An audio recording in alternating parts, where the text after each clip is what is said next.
सहनो भुनक्तु सह वीर्यं करवावहै तेजस्विनावधीतमस्तु मा विद्विषावहै। ओम शांति शांति शांति। नमस्ते आचार्य जी। नमस्ते नमस्ते। स्वर और व्यंजन जो संज्ञाएं हैं वर्णों की, इनका आर्थिक स्वरूप क्या है, इस पर चर्चा की गई। और एक वक्ता के अंदर, एक पाठक के अंदर, बोलने वाले के अंदर क्या गुणवत्ता होनी चाहिए, क्वालिटीज होनी चाहिए, इन पर भी चर्चा की गई। तो व्यंजन की परिभाषा क्या करेंगे? जी नमस्ते आचार्य जी। नमस्ते जी। तो आज तो पुरुष वर्ग का पर्याय है। पुरुष वर्ग में से कोई सामने है?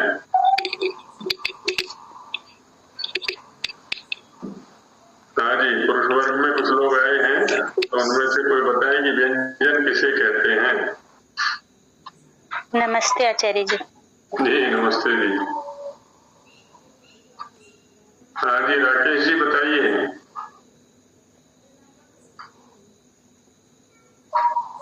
आचार्य जी नमस्ते। जी नमस्ते जी। ओम आचार्य जी। जी व्यंजन किसे कहते हैं? व्यंजन का लक्षण बतलाने हैं आचार्य जी ना। हाँ जी, व्यंजन को समझाइए, व्यंजन किसे कहते हैं? व्यंजन ये वर्णों पर आधारित है आचार्य जी, आश्रित है ये। उसको जो है जैसे कि अब अनुपूर्वक अंचु धातु से है, तो अनवक हो गया। तो इसका अर्थ ये हुआ कि जो किसी के साथ मिलकर के जो उच्चारित हो, जिसका उच्चारण किया जा सके, उसको व्यंजन कहते हैं। तो ये जो व्यंजन होते हैं वह अचों के साथ मिलकर के सम्मिश्रण से ही उनका उच्चारण किया जा सकता है। ठीक बात। नहीं तो हलंत में मतलब उनका जो कठिनता होती है वो उच्चारण करने में। ठीक है, बहुत अच्छा। और उच्चारण करने वाले का जो पाठक का जो गुण है, वो उनके उच्चारण में मधुरता होनी चाहिए। अक्षर की व्यक्ति की वर्ण, वो जो शब्द है वो बोल रहे हैं वो स्पष्ट सुस्पष्ट हो। पदच्छेद, पदों जो बोल रहे हैं वो अलग अलग हो, उनका सम्मिश्रण ना हो आपस में। सुस्वर जो ध्वनि है उनकी वो सुंदर होनी चाहिए, कर्णप्रिय होनी चाहिए। और बोलने में धैर्यता, लय में अर्थात कि जहाँ विराम वगैरह हो तो वहाँ विराम आदि अवसान हो। समर्थ का है कि जो वो बोल रहा है, जो वो उच्चारण कर रहा है, श्रोता तक, वो श्रोता उसका अर्थ समझ पा रहा है। ये 6 जो है उच्चारण करने के जो पाठक के गुण होने चाहिए। जी बहुत सुंदर, बहुत अच्छा समझाया आपने। हाँ जी, इनसे अलग कुछ और कोई? नमस्कार आचार्य जी। मैं पूछ सकती हूँ आज? शिवानी। अच्छा शिवानी जी बोल रही हैं। हाँ बहन जी, स्वागत है आपका, बोलिए। नमस्ते आचार्य जी। तो आचार्य जी, हमने कल 2 चीजों की चर्चा की, एक व्यंजन की परिभाषा और दूसरा पाठक के गुण। तो पहले व्यंजन की परिभाषा, तो ऊपर कहा गया था कि स्वयं राजंत इति स्वराः, स्वरों के बारे में कि वो स्वयं से ही प्रकाशित होते हैं। तो व्यंजन जो है वो उससे बिल्कुल ही विपरीत स्थिति है उसके लिए कहा गया कि अन्वग भवति व्यंजनम इति। इसमें अन्वग जो है वो प्रथमा एक वचनांतम, व्यंजनम जो है वो प्रथमा एक वचनांतम, भवति जो है वो क्रियापद पदम, और इति जो है वो अव्यय पद है। और ये महाभाष्य का ही एक वचन है। यहाँ पे जो अनु है वो उपसर्ग है। अनु का मतलब आपने बताया था सह, मतलब साथ में, और पीछे भी कह सकते हैं, ये अर्थ में भी लिया जा सकता है। तो अनु मतलब सह, जैसे आपने उदाहरण दिया था कि देवदत्त साथ में आया है, तो साथ में आया है मतलब कोई और भी साथ में है, वो अकेला नहीं है। तो वैसी ही परिस्थिति व्यंजन की है कि वो अकेला नहीं है, वो किसी के साथ है। तो अनु मतलब आपने बोला था साथ, और एक धातु आपने बोला था अक। अक मतलब उपलब्ध होने वाला या उच्चरित। तो जिसके साथ में उपलब्ध होता है या उच्चरित होता है तो अनवक उसे कहते हैं। तो किसके साथ में उच्चरित होता है? तो यहाँ पे दो ही चीजें हैं, स्वर और व्यंजन। तो स्वर के साथ में वो उच्चरित होता है, मतलब कि व्यंजन पराधीन है, वो हमेशा किसी के साथ में ही उपलब्ध होगा।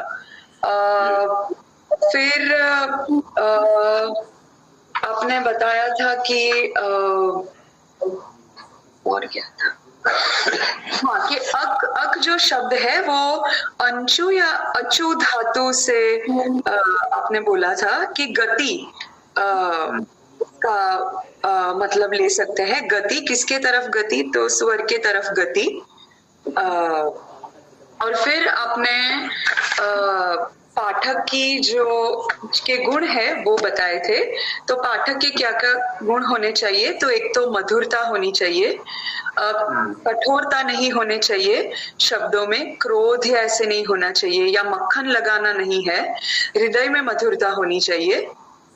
जैसे माता पिता कठोर शब्द बोलते हैं पर हृदय में स्नेह होती है, उस तरह से। फिर दूसरा अक्षर व्यक्ति ही, तो मतलब जो बोल रहे हैं वो अच्छे से अभिव्यक्त कर पाए, श्रोता तक वो बात अच्छे से पहुंच पाए, हर एक शब्द अच्छे से अलग अलग हो।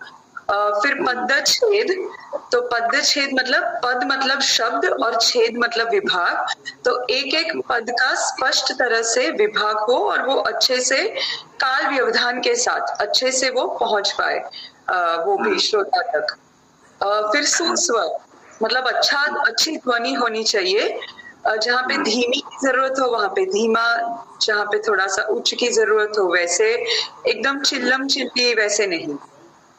फिर धैर्य के साथ, मतलब एकदम शीघ्रता नहीं, शांति से, धीर के साथ।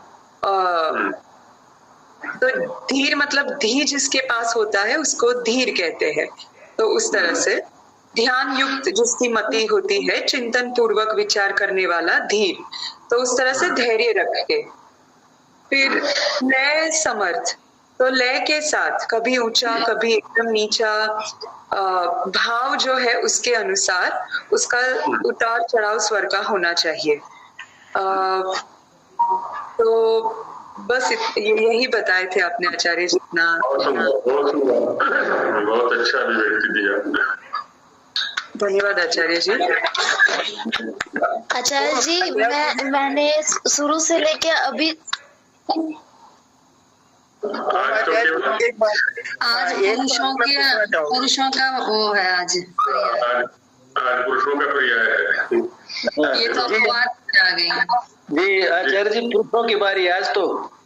हाँ, शिवानी जी पर उधार था इसलिए वो उधार ले लिया है कल का। हाँ, तो मैं सॉरी, कुछ मैं बताना चाहूंगा आचार्य जी। व्यंजन का जो लक्षण है उसमें अन्वग भवति इति व्यंजनम, इसमें अन्वग में अनु उपसर्ग पूर्व में रहते जो सह के अर्थ में है, अंचु गतु धातु से वहां अनु सह अच्यते प्राप्यते गम्यते ज्ञायते वा इति अन्वक।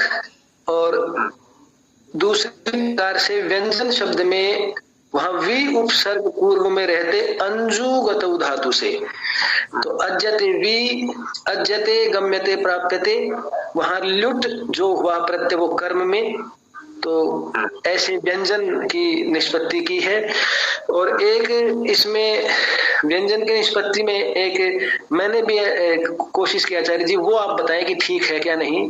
जैसे अनवक में अनु अक, इस अक को हम अगर अच मान लें तो अच रहते उस अच को चोकू सूत्र से ककार आदेश हुआ चकार को, और फिर अनवक बन गया। तो जो अनु मतलब अनुसरण करने वाला है अच का, क्या ये ठीक है मेरा? बिल्कुल बिल्कुल बिल्कुल ठीक है, अर्थ के अनुसार। अचम अनुगतम, अचम अनुगतम जी। ठीक। तो मैंने उस अच के चकार को चोहकु सूत्र से ककार आदेश करके उसको कोशिश की। बिल्कुल बिल्कुल। तो एक मेरा इसमें अंजु धातु से अथवा अंजु धातु से अथवा अच प्रत्याहार से, तीनों प्रकार से इसको समझ सकते हैं, बनाया जा सकता है जी। अच्छा जी, तो ये व्यंजन का लक्षण था महाभारत के अनुसार।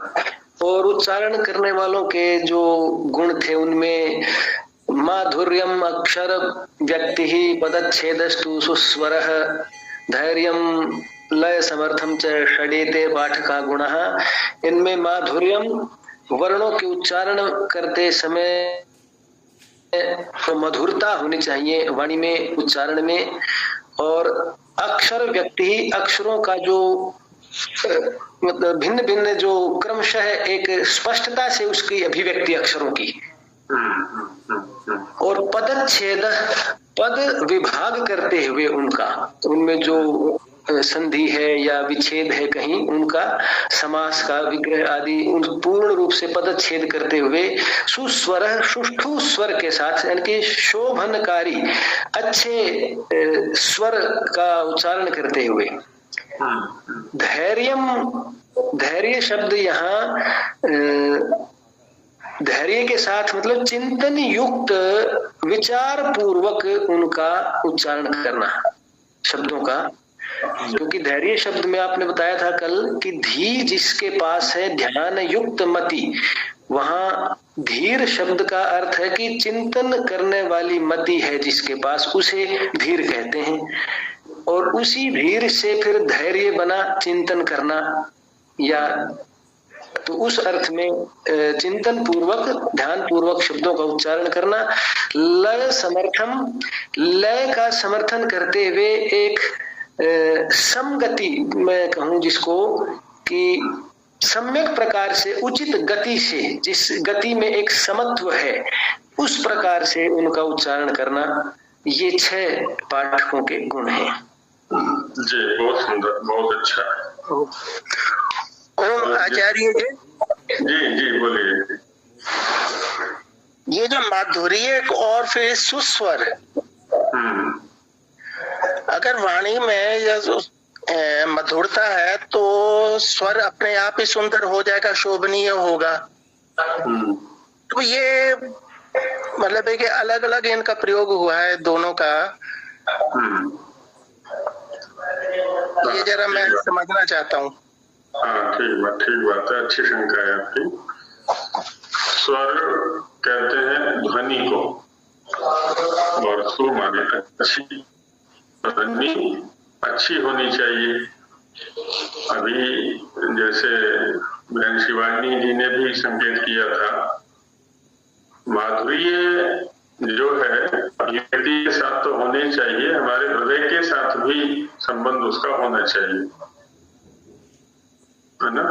माधुर्य माने एक होता है कि बाह्य अभिव्यक्ति में तो सुस्वर है, सुनने में तो अच्छा है वो, पर आवश्यक नहीं है कि माधुर्य भी हो उसके अंदर। कभी कभी हमने ऐसे भी खिलाड़ी वक्ता देखे हैं, हमको खिलाड़ी ही कहना चाहिए, वो हंसते हंसते ही सामने वाले को घायल कर देते हैं। माने वाणी बहुत अच्छी है उनकी, लेकिन वो कटाक्षपूर्ण, व्यंग्य बाण और भी जो कुटिलता युक्त शब्दों का प्रयोग करना, माने बोल कुछ और रहे हैं लेकिन उनके तीर कहीं और चल रहे हैं, आदि आदि भी होते हैं। तो इसलिए कहा है कि ध्वनि तो सुंदर होनी ही चाहिए, उसके साथ साथ माधुर्य भी होना चाहिए। माधुर्य का जो संबंध है वो वैसे भावों के साथ है। तो धन्यवाद आचार्य जी। जी, दोनों ही गुण यहाँ पर होने चाहिए। आचार्य जी, इधर हम ये ऐसा कह सकते हैं कि सुस्वर तो है लेकिन बात कड़वी है, तो उसमें माधुर्य नहीं है। सो इसके लिए अगर आपकी वाणी और स्वर अच्छा है, ध्वनि अच्छी है, लेकिन अगर कड़वी बात है किसी को लगने वाली, तो फिर वो माधुर्य नहीं है। इस तरह से माधुर्य और स्वर शायद अलग अलग हम देख सकते हैं। कड़वी जो बात आप कह रही हैं, जैसे कोई बच्चा है वो गलत रास्ते पर चल रहा है, तो अब वहां पर जिस वाणी का प्रयोग किया जाएगा निश्चित रूप से बच्चे के लिए कड़वी होगी, लेकिन वो हितकारी नहीं है वो शब्दों का प्रयोग। हालांकि ये वक्ता की जो अभिव्यक्ति की शैली है उसके ऊपर बात है। बच्चे को कठोर शब्दों से भी कहा जा सकता है, लेकिन मधुर शब्दों से भी समझाया जा सकता है। सुस्वर रखते हुए माधुर्यपूर्ण शैली से भी उसको समझाया जा सकता है। उसके परिणाम लगभग अधिक अच्छे होते हैं कठोर शब्दों की अपेक्षा। जी हाँ, तो इसीलिए माधुर्य रखा गया है कि अगर हमने किसी को ताड़ना भी है तो एटलीस्ट मधुरता से, बहुत कर्कश नहीं बोले उसको। बोले उसके प्रति, ठीक बात है। तो दोनों गुण उसमें होने चाहिए। चलिए, जितना चिंतन हो गया है सुनाने वालों की ओर से, उनके अतिरिक्त कुछ तो कहना चाहेंगे कोई, या इतना ही होगा? सब कुछ विषय स्पष्ट हो गया लगभग?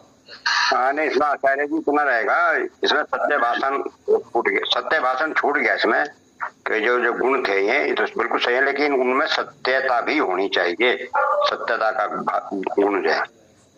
हाँ जी, हाँ जी, हाँ जी। हाँ, वो क्या है ना मणि जी, वैसे तो नीतिकारों का विषय है वो, धर्मशास्त्रकारों का विषय है वो। सत्य असत्य आदि का जो विवेचन करना है ना, वैयाकरण या जो शाब्दिक है वो ये उसका विषय नहीं, बिल्कुल सही है। लेकिन जो है फिर भी जब भी हम कोई चीज उच्चारित करने बोले उसमें जो है सत्यता तो होनी चाहिए। लेकिन नीतिकार ने यहाँ भी कहा है कि सत्यम ब्रूयात् प्रियम ब्रूयात् न ब्रूयात् अप्रियम। सत्य को भी हम माधुर्य युक्त रूप में प्रस्तुत करें। बिल्कुल सही बात है, बिल्कुल सही बात है। तो उसकी स्वीकृति अधिक होती है बजाय कठोर शब्दों। बिल्कुल बिल्कुल सही बात है। सत्य को भी मधुरता बोलेंगे, मधुरता के साथ में उसको ग्राह्य बना करके, ग्रहण योग्य बना करके प्रस्तुत करें उसको, ऐसा रहता है। आचार्य जी, मेरा प्रश्न है जी, इसमें अनु को अंशु वो धातु वो कैसे बोल सकते हैं? वो मुझे समझ में नहीं आया कि उसको वो क्यों बोलते हैं।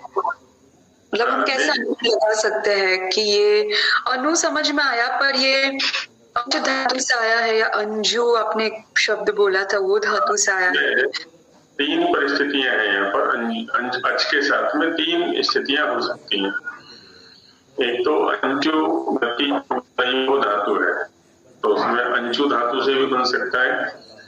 दूसरा अंजु व्यक्ति, लक्षण, कांति, गति आदि अर्थों में अंजु धातु है, उससे भी बन सकता है। तीसरा एक अच प्रत्याहार है, अच और हल दो प्रत्याहार है, तो अच प्रत्याहार है, उससे से भी बन सकता है। अब होता क्या है व्याकरण की प्रक्रिया में, अब अंजु धातु लें या अंजु धातु लें, अंजु से लेंगे तो पिन प्रत्यय है एक, पिन प्रत्यय में फिर अंज के जो नकार है उसका लोप होकर के अज से अच, और अच के चाकू का हो जाएगा। एक चौकू सिद्धांत है तो उससे अक हो गया है पदार्थ में। यही स्थिति अंज के साथ भी रहेगी। वहां पर प्रत्यय करके जो है इसमें कुत्व माने ककार करके ज को ग होगा, ग को क होकर के वहां भी अक बन जाएगा, और अच प्रत्याहार लेंगे तो उससे भी अक बन जाएगा। तो अंजू या अंचू के स्तर पर तो गति अर्थ रहेगा, प्राप्ति कह लें, उपलब्धि कह लें, और अच जो प्रत्याहार है तो वहां तो एक वर्ण विशेष का ग्रहण हो जाएगा, जिसको हम स्वर कह रहे हैं यहाँ पर। तो अचम, अनुगतम, अन्वट। अचम माने अच वर्णम, अच संज्ञकम वर्णम, अनुगतम अन्वट, है ना। अच संज्ञक वर्ण के साथ में जो अनुगत होता है, जो उपलब्ध होता है, साथ में उपलब्ध होता है, इसलिए उसको अन्वट कहते हैं। और वहां इसी बात को धातु से निकाल रहे हैं। वहां अच प्रत्याहार नहीं है, वहां केवल अनु अच्छ्यते या अज्यते दोनों प्रकार से कह सकते हैं। अंचु धातु से तो अच्छ्यते और अंजु धातु से तो अज्यते।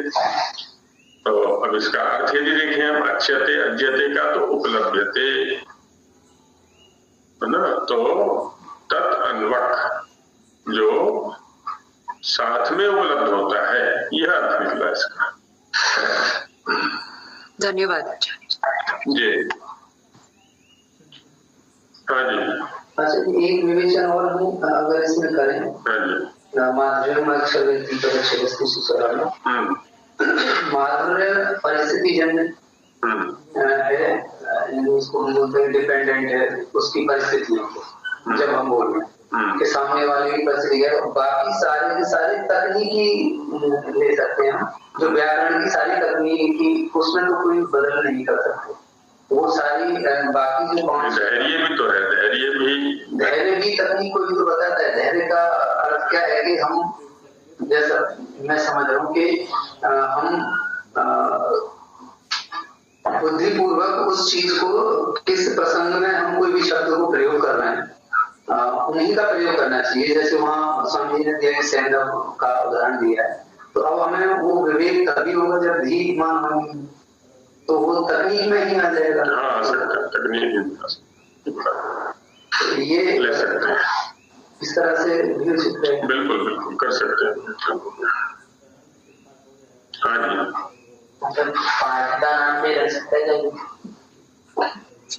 छंद नहीं बन पाएगा। धैर्य लय समर्थम च षडेते पाठ का नाम गुणा, छंद बिगड़ गया। पाठ का नाम होना चाहिए, पाठ को एक गुण। हाँ, तो पाठ का गुणा से कहना क्या चाह रहे हैं यहाँ पर? पढ़ने वालों के गुण, उच्चारण करने वालों के गुण, ये कहना चाह रहे हैं ना। अच्छा, तो कोई शब्द अपने स्वरूप में रहते हुए किसी भिन्न अर्थ को किस परिस्थिति में कहता है? जैसे पीछे विचिंतन किया था हमने, श्वेता पटा, है ना, सफेद कपड़ा। अब सफेद तो रंग है, गुण है, और वस्त्र जो है वो गुणी है। तो यहाँ पर समानाधिकरण तो नहीं होना चाहिए, समानुभक्ति तो नहीं होनी चाहिए, लेकिन हो रही है। तो क्या किया, साहित्यिक लोग कह देते हैं कि अभेदोपचार हो गया है, अभेद रूप से व्यवहार यहाँ पर हो गया है। वैयाकरण क्या करते हैं, मतु का लोप कर देते हैं, है ना। श्वेत अस्य अस्ति इति श्वेतवान, और श्वेतवान पटः ऐसा प्रयोग करना चाहिए था, और यहाँ पर हो गया है श्वेता पटः, तो मतु का लोप हो गया है। ठीक है। अब हम यहाँ कहना क्या चाहते हैं, पाठक शब्द को हम षष्ठ्यर्थ में रखना चाहते हैं। पाठकानां गुणाः, ऐसा कहना चाहिए था। तो एक सूत्र है तस्येदम, है कि सूत्र तस्येदम, है ना, उसका यह, तो पाठकस्य इमे पाठका, पाठक के जो, पाठक से संबंधित जो वस्तु है उसको भी पाठक कह दिया जाएगा, प्रत्यय कर देंगे हम, पाठकस्य इमे पाठका, और त्रिगुण के साथ समानाधिकरण हो गया। अब पाठक शब्द पाठक को ना कह करके पाठक संबंधी इस अर्थ को कहेगा, है समझ में, पाठक संबंधी, है ना, पाठका माने पाठक संबंधी ना, पाठक से संबंधित ये गुण है, इस अर्थ में चला गया। तो शब्दों का जो प्रयोगक क्षेत्र है ना, बड़ा विचित्र है, और वो विचित्रताएं तब समझ में आती हैं, तब स्पष्ट होती हैं जब हम व्याकरण पूर्वक शब्द क्षेत्र में प्रवेश करते हैं। आया करके रूढ़ी वृत्ति में या प्रसिद्धि के आधार पर ही हम प्रयोग करते रहते हैं, जैसा हमें हमारे गुरुओं से प्राप्त हुआ है, मित्र मंडली से प्राप्त हुआ है, हम वैसे प्रयोग कर देते हैं। तो व्याकरण पूर्वक करते हैं तो स्पष्टता हो जाती है, ठीक है, ऐसे प्रयोग।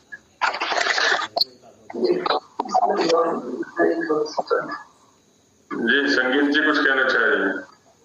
जी आचार्य जी, मेरी आवाज आ रही है? जी बिल्कुल बोलिए। जी आचार्य जी, यहाँ इस पुस्तक की भूमिका में जो स्वामी जी ने लिखा है ना, तो उन्होंने तो ये कूचू खू इसका निषेध किया है ना आचार्य जी, कू खू गु गु को उसका निषेध किया है ना आचार्य जी? बिल्कुल निषेध किया है। हाँ, तो हमें उसको नहीं लेना ना वर्णों में।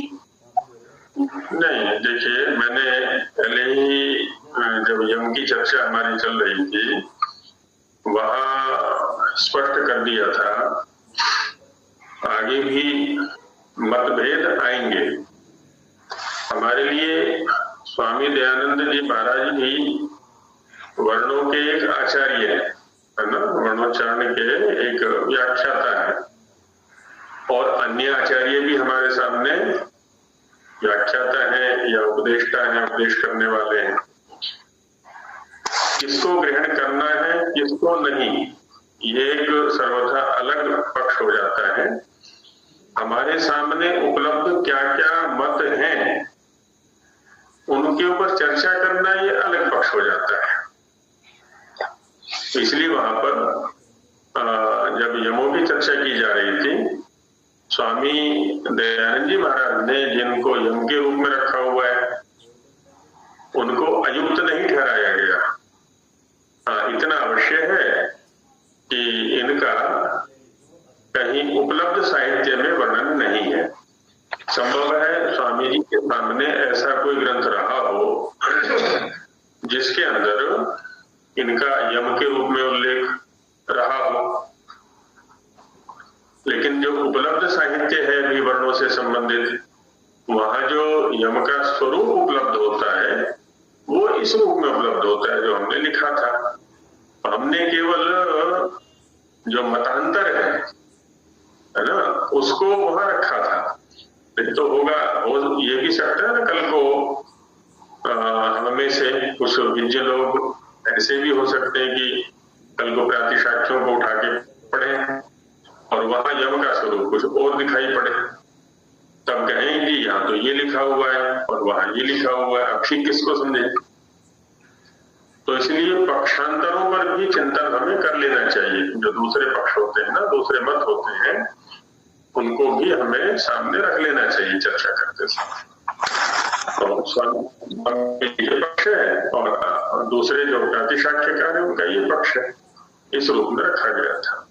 जी जी। और आचार्य जी, इसमें लिखा है कि इस संस्करण में कई सारी अशुद्धियां को वैसे का वैसे ही रखा गया है, तो ये अशुद्धियां कौन सी हैं आचार्य जी? अब इसमें है, अब जैसे वहां है आत्मा बुद्धिया समेत अर्थन में, अब समेति प्राचीन पाठ समर्थ्य ऐसा उपलब्ध होता है, और अंतिम है फिर मंदम जनयति स्वरम, और दूसरा पाठ मंद्रम ऐसा उपलब्ध होता है। इस प्रकार के कोई महान दोष नहीं है ना। दोष हम कहते किसको है, जब कोई दूसरा पक्ष हमारे सामने होता है और प्रबल पक्ष होता है। ऐसी यम के ऊपर है, यम का जी ने स्वरूप यहाँ प्रकट किया है। किसी प्राचीन ग्रंथ में ढूंढने चलेंगे तो वो नहीं मिल पाएगा उपलब्ध साहित्य में। कहीं कोई छुपा हुआ हो ग्रंथ तो बात अलग है, अब उपलब्ध साहित्य के आधार पर यदि विवेचन करेगा तो वो ये कहेगा कि स्वामी जी का पक्ष तो ठीक नहीं है, क्योंकि प्रातिशाख्यों में तो ये उपलब्ध है। तो यहाँ पर क्या है, उसको वैसा का वैसा ही एक आचार्य विशेष का मत मानते हुए उसको वैसा का वैसा ही रख लिया गया। बाकी अन्य जो व्याख्याकार है उन्होंने अलग विवेचन भी कर दिया है उसका। ऐसे छोटे मोटे कोई विशेष नहीं। हाँ जी। अच्छा, इसमें एक विवेक और बनता है, जैसे हमने पढ़े थे छात्र के आगम, स्वाध्याय, प्रवचन और व्यवहार। तो यहाँ उसी का समर्थन करते हुए सबसे पहले व्यवहार को ही रख दिया है इन्होंने।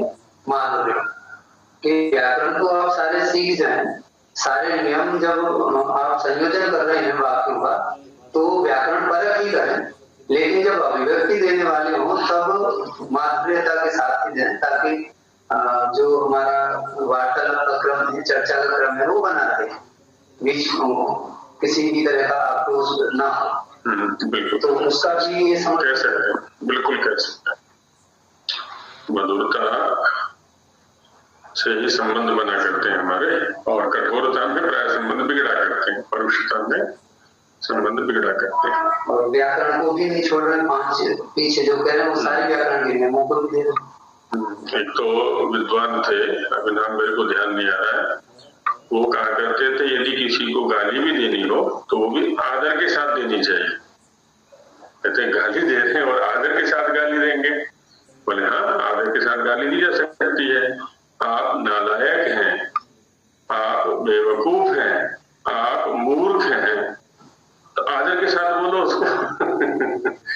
तो आदि आदि जो भी है व्यवहार ही है जो हमें आपस में मिला के, और वाग व्यवहार तो ऐसा ही होता है। प्रायः दोष हम तब कर बैठते हैं जब आवेश में होते हैं, उस समय बुद्धि विवेक काम नहीं करता।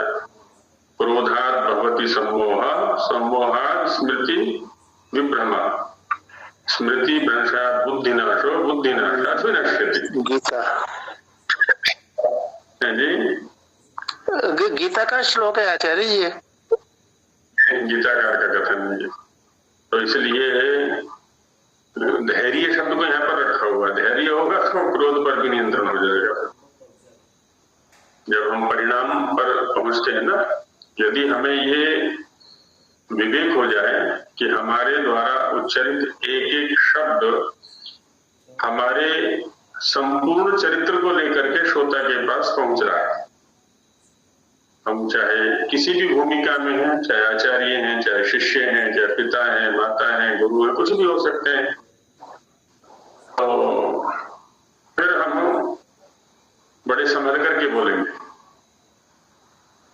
तो लेकिन ये विवेक खो बैठते हैं उस समय, ये सोचते हैं कि हम तो बड़े हैं, हम तो माँ हैं, हम तो कुछ भी बोल सकते हैं, पिता हैं, कुछ भी बोल सकते हैं। आजकल एक दोष और हो जाता है, प्रायः देखा गया है कि छोटे बच्चे होते हैं, उन बच्चों के सामने ही हम आपस में निंदा चुगलियां चालू कर देते हैं, बड़ों की है ना, मित्रों की, चाचा ताऊओं की या चाची ताइयों की, जो भी है ना, वो सोचते हैं तो बच्चे हैं, इनका क्या है। लेकिन वो बच्चे नहीं होते, सब समझते हैं चीजों को जैसा भी। तो कोई भी है, बच्चे हैं सामने चाहे बड़े हैं, लेकिन शब्दों को विवेक पूर्वक ही सामने रखा जाए। और भी बहुत सारे दोष हम किया करते हैं। अच्छा, बच्चों की प्रशंसा करने लगते हैं। माँ बाप का एक अवगुण ये भी बहुत बड़ा देखा गया है कि हमारे बच्चे तो ऐसे, बच्चों के सामने ही बच्चों की प्रशंसा कर रहे हैं, तो वो भी घातक हो जाता है, बच्चों की प्रगति में बाधक हो जाता है, कहीं ना कहीं अहंकार जन्म ले लेता है। तो बड़े सावधानी रहनी चाहिए हमारे अंदर। निंदा भी नहीं करनी हर समय। कुछ लोग होते हैं कि उनको निंदित शब्दों का प्रयोग करते रहते हैं बच्चों के प्रति। तुम नालायक हो, तुम मूर्ख हो, तुम कुछ नहीं कर सकते हो, तुमने ये कर दिया तो वो कर दिया, हर समय डांटते रहेंगे, वो भी ठीक नहीं। तो ये गुणों पर चर्चा की गई। अब आगे दोषों पर चर्चा करते हैं कि हम दोष क्या क्या करते हैं, शब्दों के या वर्णों के उच्चारण में क्या क्या दोष हैं। तो बच्चे पढ़ें, श्लोक को पाठ करें, उसके बाद एक एक शब्द पर चिंतन करेंगे।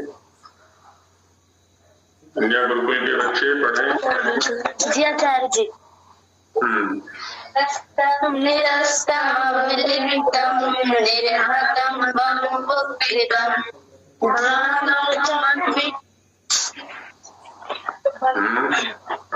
अभ्यास नहीं किया तो है क्या? चलो पढ़ो। जी पुनः बोल रहे हैं। हाँ बोलो।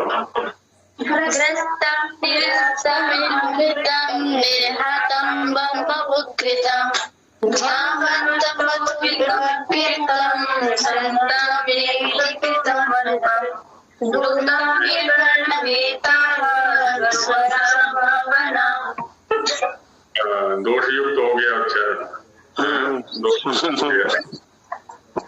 पदच्छेद भी ठीक से नहीं हो पाया। पढ़ लिया, पहले से पढ़ लेना चाहिए।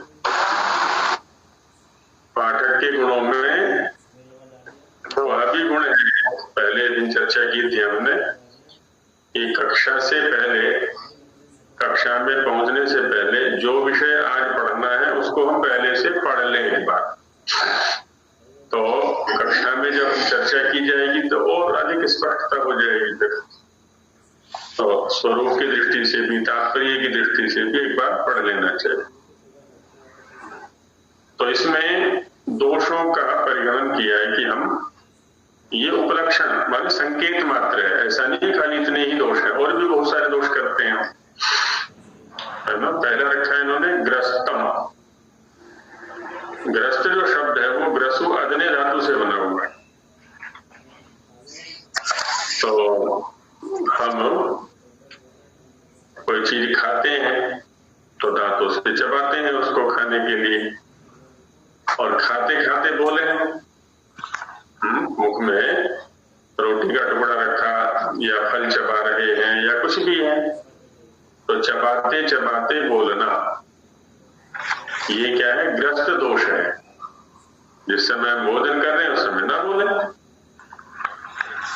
और जब बोल रहे हैं उस समय खाएं नहीं, तो एक समय में एक ही क्रिया करें। तो ये दोष हमारे अंदर नहीं होना चाहिए। निरस्तम, जैसे पीछे धैर्य रखा था गुण के अंदर, और जब धैर्य नहीं होता है तो हम शब्दों को ऐसे ही फेंकते हैं। असुक्षेपणे धातु से निरस्तम बना हुआ है, तो फेंकते हुए से बोलना शब्दों को, जैसे किसी चीज को हम फेंक रहे हो, माने एक तो होता है व्यवस्थित क्रम से अभिव्यक्ति देना, और एक ऐसे ही फेंकना। हालांकि फेंकना शब्द दूसरे प्रसंग में भी प्रयुक्त हो जाता है कि ये तो बड़ी फेंकता है ना। फेक न्यूज, आजकल फेक न्यूज चलता है। डींगे मारना, अरे हाँ, डींगे मारना जिसको बोलते हैं, डींगे मारना। संस्कृत में एक उक्ति है कि मुखम अस्तीति वक्तव्यम दश हस्ता हरित की,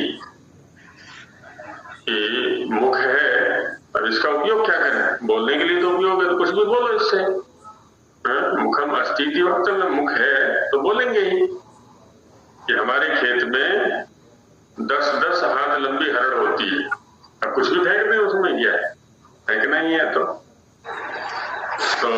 ये तो अर्थ के स्तर पर फेंकना हो गया, शब्द के स्तर पर फेंकना नहीं हुआ, ये अर्थ के स्तर पर माने असंभव बातें कहना। और यहाँ पर लेकिन उच्चारण संबंधी दोष है ये, है ना, शब्दों को फेंकना। अच्छा, दूसरा क्या है? अविलंबितम। एक वर्ण को के उच्चारण में जितना समय देना चाहिए, जैसे मात्रा काल है तो मात्रा काल उसमें रहे, द्विमात्रा वाले को 2 मात्रा काल रहे, त्रिमात्रिक है तो त्रिमात्रा काल रहे, व्यंजन है तो अर्धमात्रा काल रहे, तो उतना समय न देना, है ना, अविलंबित, बड़ी शीघ्रता के साथ। तो एक में दूसरे वर्ण को दशा देते हैं हम, एक में दूसरे शब्द को दशा देते हैं, और सामने वाला फिर पूछता है कि जी आपने क्या बोला, मैं पकड़ नहीं पाया, फिर से बोलिए, क्षम्यता, है, सुन नहीं पाया मैं ठीक से, आपने बोला तो ठीक। अब वो अपनी ही गलती मानता है कि इन्होंने तो ठीक ही बोला होगा, तो फिर कहता है क्षम्यता, मैं सुन नहीं पाया ठीक से, पुनः बोलेंगे आप एक बार। तो ऐसी स्थिति हमारे साथ नहीं होनी, इतनी शीघ्रता में ना बोले, है ना, जकड़ा हुआ सा ना बोले, फेंका हुआ सा ना बोले, शीघ्रता में ना बोले, अति शीघ्रता नहीं होनी चाहिए। ये सब सबके अनुभव में आ चुका होगा, कोई ना कोई किसी ना किसी के संबंधियों में, मित्रों में कोई ना कोई व्यक्ति ऐसा होता है जो इन दोषों से युक्त होता है। अच्छा, कभी कभी हम में भी वो दोष आ जाते हैं, है ना, संभ्रम काल होता है।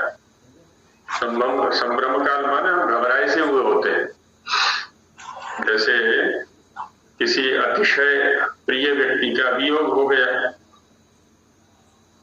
या बहुत दिनों के बाद कोई अतिशय प्रिय या आदर के योग्य व्यक्ति सहसा आ जाए हमारे सामने, तो हम हमारे हाथ पांव से भूल जाते हैं, विचलित से हो जाते हैं कि क्या करें, क्या बोले, कहाँ बैठाए, क्या खाने को दें, तो शब्द भी नहीं निकल पाते, और कह भी दिया करते हैं कि क्या बताऊं, मेरे पास शब्द नहीं है इस समय कहने के लिए, मुझे जो प्रसन्नता हो रही है इस समय, या मुझे जो दुख हो रहा है ना, शब्द उसको अभिव्यक्ति देने में असमर्थ है, आदि आदि।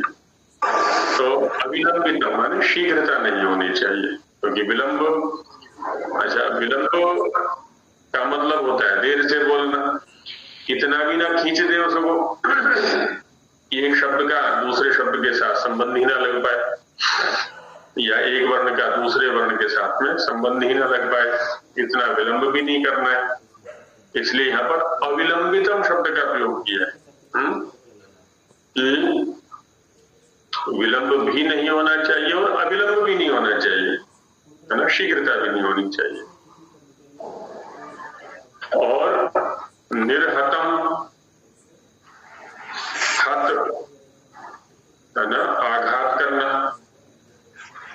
उसमें आया था ना,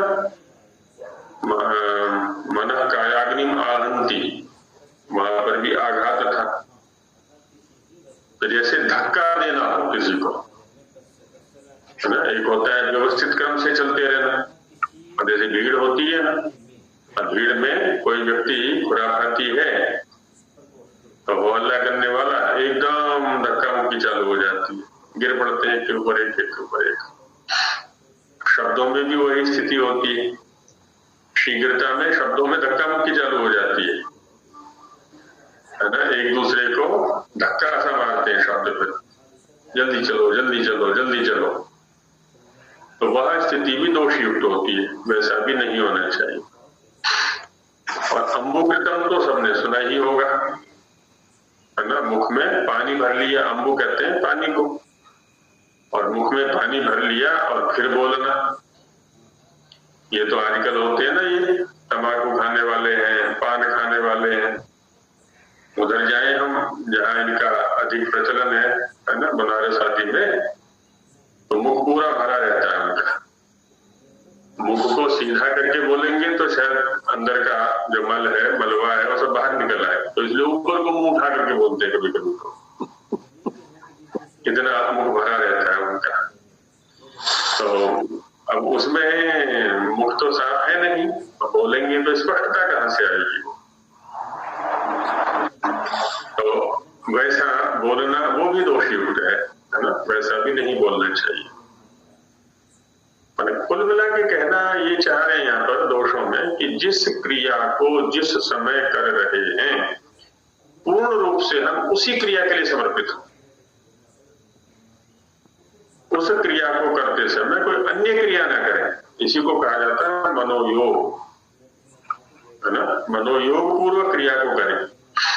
मन का लक्षण न्याय दर्शन वालों ने दिया हुआ है, युगपत ज्ञानानुत्पत्तिर मनसो लिंगम।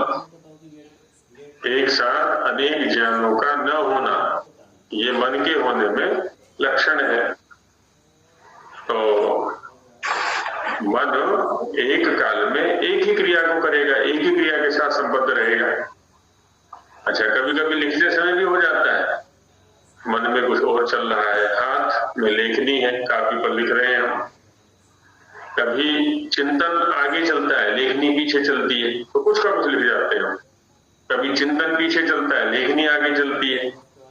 अच्छा, कभी कभी तो चिंतन करते करते हम कहीं और पहुंच जाते हैं, विषय से हट करके, तो कुछ का कुछ लिखे जाते हैं। तो ये सब भी दोष है। तो इसने कहा कि अम्बुकृतम, है ना, कि मुख में पानी भरे हुए के समान बोलना। मातम, धोकनी चलती हुई देखी होगी सबने, पहले देखी होगी, अब तो पता नहीं, अब तो है नहीं, अब तो उसका रूपांतरण हो चुका है, आधुनिक संयंत्र आ गए। पहले धोकनी होती थी लोहार की दुकान में, तो अग्नि को हवा देने के लिए अब वहां शब्द होता है।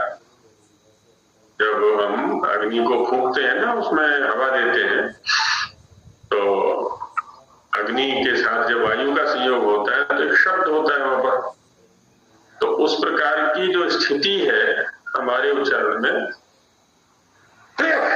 वो नहीं होनी चाहिए। तो वो है धुमातम, धुमाक शब्दाग्नि संयोगयो, और शब्द और अग्नि संयोग, जो वायु के साथ या अग्नि के साथ में वायु का संयोग होकर के जो ध्वनि उत्पन्न होती है, तो उसके लिए वहां पर आया हुआ है धुमातम। धोकनी के सदृश बोलना। अथो विकम्पितम, जी, जैसे धोकनी के समान बोलने वाले कोई उदाहरण बता सकते हो आप?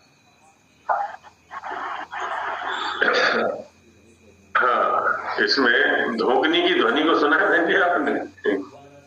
अच्छा, फूकनी, हाँ जी, फूकनी तो प्रयोग किया है आचार्य जी।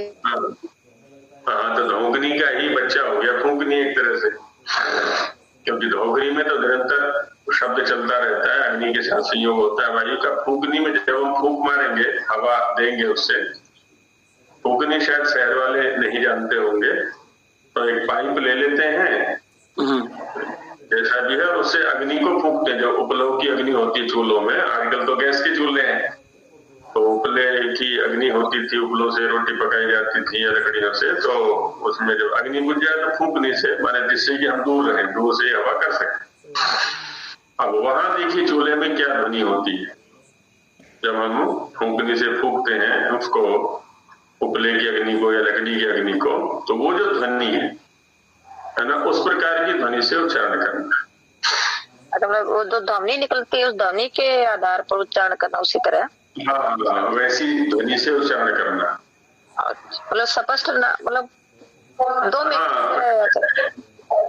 बिल्कुल स्पष्टता नहीं होती है उस ध्वनि में, वर्णों में स्पष्टता नहीं होती है।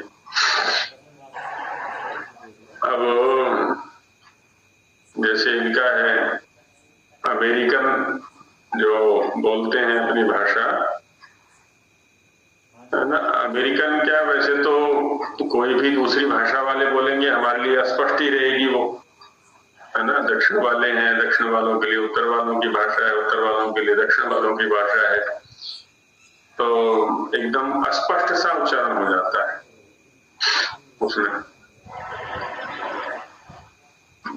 क्या लोक में कहते हैं क्या बड़बड़ कर रहा है, कुछ पढ़ले नहीं पड़ रहा है मेरे को, बड़बड़ करना, तो हमारे एकदम अस्पष्टता रहती है ध्वनि में। अथो विकम्पितम, शब्दों में ध्वनि में कंपन लेते हुए बोलना। कपकपाती हुई ध्वनि में, कपकपाती ध्वनि तो खैर सुनी ही होगी सबने, जब भय होता है ना तो भय में कंपन पैदा हो जाता है, शरीर में भी कंपन होता है, वाणी में भी कंपन हो जाता है।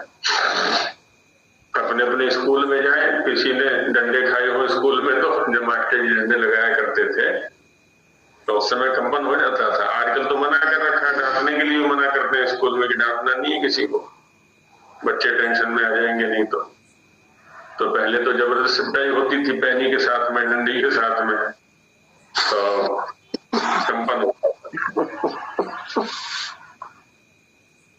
राकेश जी ने खा रखे डंडे, इसका मतलब स्कूल में सभी ने खा रखे, जो पुराने हैं, हमने भी खाए खूब। अब वाले बच्चों को नहीं मिलेंगे। कुटाई होनी चाहिए, कुटाई से ही निर्माण होता है। तामृत ही पाणी घंटी गुरवो न विशोक्षित ही, जब से कुटाई पिटाई बंद हो गई निर्माण भी बंद हो गया। सुधार की प्रक्रिया है, सहन शक्ति भी बढ़ती है उससे। संदष्टम, संडासी होती है, अब संडासी से पकड़ लिया किसी को, अब वो चिल्लाता सा है, जैसे किसी सरीसृप को पकड़ लेते हैं ना, किसी उससे चिमटे से पकड़ लिया, मेंढक को पकड़े चिमटे से पकड़ लिया, हाथ से पकड़ लिया, या सांप के मुख में मेंढक दबा हुआ है, अब मेंढक की ध्वनि को सुनो कैसी होती है वो। तो संदष्ट से ध्वनि से भी नहीं बोलना चाहिए। एणीकृतम, एणी कहते हैं मृगी को, हिरणी को, और हिरणी जो है ना, उछल उछल के चलती है, जैसे खरगोश भी चलता है, एकदम ऊपर एकदम नीचे, एकदम ऊपर एकदम नीचे। तो वैसे बोलना है ना, ध्वनि को एणी की गति से, मृगी या एणी की गति से उच्चारित करना वो भी दोष है। अर्धकम, आधे आधे बोलना, पूरे ना बोलना। प्रायः जो जिनकी मातृभाषा होती है तो अपनी अपनी मातृभाषा के अक्षरों को खा जाते हैं। अब इधर जो हिंदी भाषी लोग हैं वो शब्दों का प्रायः पूरा उच्चारण नहीं किया करते। अब बोलना चाहिए पुरुष, बोलेंगे पुरुष, श के आगे। बोलना चाहिए राम, बोलेंगे राम, ब के आ को खा गए। कहीं मध्यवर्ती वर्ण को खा जाते हैं, कहीं आदि वाले वर्ण को खा जाते हैं, कहीं अंत वाले वर्ण को खा जाते हैं। तो अलग अलग स्थितियां हैं। जिस भाषा को हम सीखते हैं प्रायः उसका तो शुद्ध उच्चारण करते हैं, लेकिन जो मातृभाषा होती है उसमें खा जाते हैं वर्णों को, तो आधे आधे बोलना ये भी दोष है। कुछ वर्ण आधे बोलते हैं, कुछ शब्द आधे बोलते हैं, पूरे पूरे शब्द नहीं बोलते हैं। द्रुतम है ना, द्रुत तो है ही शीघ्रता, शीघ्रता से बोलना, शीघ्रता से बोलना कि सामने वाला न पकड़ सके। धीरे धीरे बोलना ये भी दोष है। धीरे धीरे माने एकदम विलंब करके बोलना, और शीघ्रता में बोलना ये भी दोष है। विकीर्ण, बिखरा बिखरा सा बोलना, संबद्ध विषय से संबद्ध होकर के न बोलना। एक ही विषय में कई विषयों को घुसा देते हैं हम, और शब्द भी पकड़ में नहीं आते। है ना, बिखरे बिखरे से हैं, वर्ण भी बिखरे बिखरे से हैं।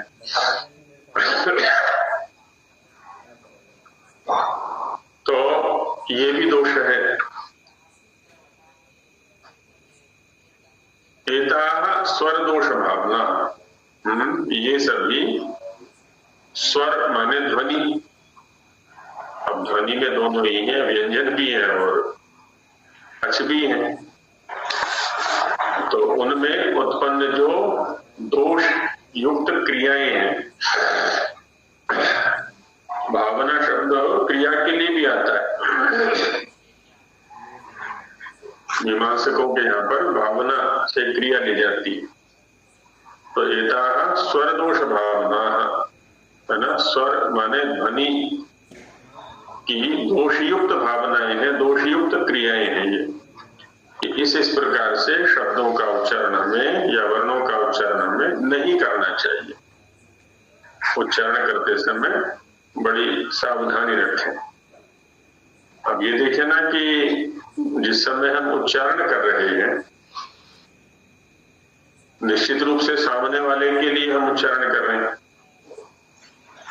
सामने वाले की ऊर्जा और सामने वाले का समय, दोनों का उपयोग हमारी उच्चारण क्रिया के लिए हो रहा है। अब यदि हमारे उच्चारण किए को यथातथ रूप में वो नहीं समझ पा रहा है, तो हम तो ऋणी हो गए उसके काल का भी हमने यापन किया, काल का भी हमने काल को भी व्यर्थ किया और उसकी ऊर्जा को भी व्यर्थ किया अपने समय के लिए। उतने ऋणी हो गए, हम अपराधी हो गए। तो प्रयास ये करें कि जिन शब्दों को हम श्रोता तक संप्रेषित करना चाहते हैं, पहुंचाना चाहते हैं, वो एकदम व्यवस्थित हों। जिन भावों को लेकर के वहां पहुंचाना चाहते हैं शब्दों को, ऐसे सशक्त शब्दों का प्रयोग करें कि उन भावों को उसी रूप में लेकर के वो श्रोता तक पहुंच जाए। क्योंकि ये जो शब्द हैं एक प्रकार से दूत हैं, हमारे संदेशवाहक हैं, हमारे संदेश को लेकर के वो श्रोता तक जा रहे हैं। तो जो संदेश हम पहुंचाना चाहते हैं, जिस रूप में पहुंचाना चाहते हैं, वैसा संदेश वहां तक पहुंचे। इसमें सामर्थ्यशाली शब्द होने चाहिए हमारे।